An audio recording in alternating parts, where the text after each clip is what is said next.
Hi guys, welcome back to my channel. Today I'd like to show you how to make some super easy fondant carrot toppers, perfect for your Easter bakes.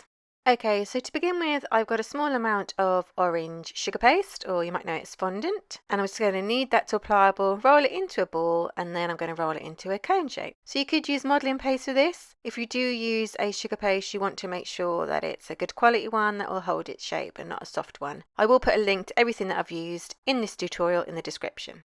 Okay, so I've got a nice carrot shape there, and now I'm just going to use my blade tool just to go in just to mark some little grooves, just to make it look more carrot-like.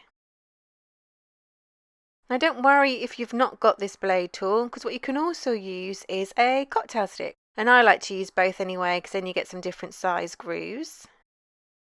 And there you can see a carrot shape forming there. And just so you know, I'm going to show you two different ways to make the little green leaves at the top. Okay, so now I'm just going to use my ball tool just to go and just make a little indent at the top there. And there we go. Okay, so now I've just rolled out some green sugar paste, and I've got a daisy cutter.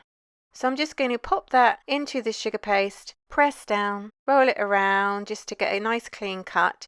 And then I like to use a nice firm brush just to go around to make sure all the edges are nice and smooth. Okay, there's my daisy cut out. So now I'm just going to add some clear alcohol, or you could also add an edible glue. And I'm just going to pop that daisy right over the little indent we made, and then use my ball tool just to press in, and that'll just flick up the daisy petals a little bit.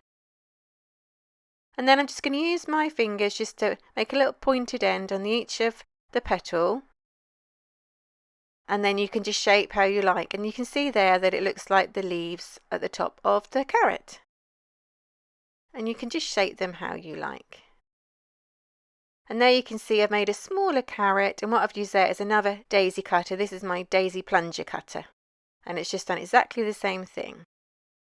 Okay, so I'm lastly just going to show you that you can also use a calyx cutter to create your leaves, and this is done exactly the same way as the daisy cutter. And again, I'm just going to use a firm brush just to make sure that I've got some nice clean edges there. Okay, and now I'm just going to add the clear alcohol, and then just pop the calyx onto the carrot, and then just push it down with my ball tool. And there you go, and then you can further shape with your fingers. I like to make them a little bit more pointed, and then just pull them up. And there we go. And obviously you can make different size carrots because you have different size daisy cutters and calyx cutters. So I really hope that you enjoyed this tutorial. Please don't forget to check out my other ones. Please comment, like and subscribe for more, and hit that notification bell. Thanks for watching.